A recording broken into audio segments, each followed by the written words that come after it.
became larger and larger. I began running as fast as I could, but these stairs had no railing or support. The pain kept increasing, but I just kept making my way down faster, faster. I could see something ahead, but the stairs in front of me were starting to fall apart. I made a leap of faith and closed my eyes. I opened my eyes, I could hear a ringing in my ears. The heavy air and smell of sulfur and iron made its way into my nostrils.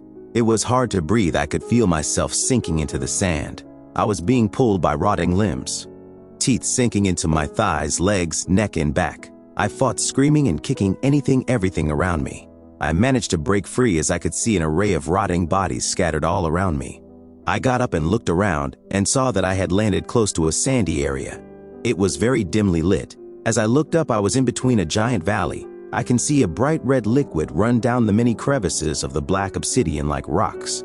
My eyes followed the path of red, and there was a line of people headed towards what I can describe as a terrible-looking creature. It must have been 10 feet tall at the very least.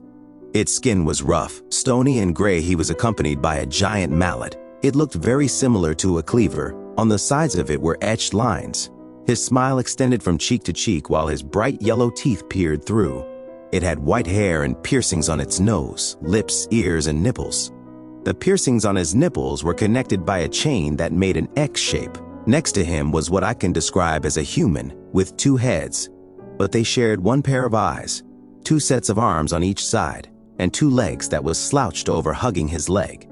He yelled next as the next person presented themselves. The man was naked and trembling. He pleaded, "Please let me free." The creature let out a huge cackle and said, "Yes, plead more. There is no hope here. For when Malleus is here, there is no hope."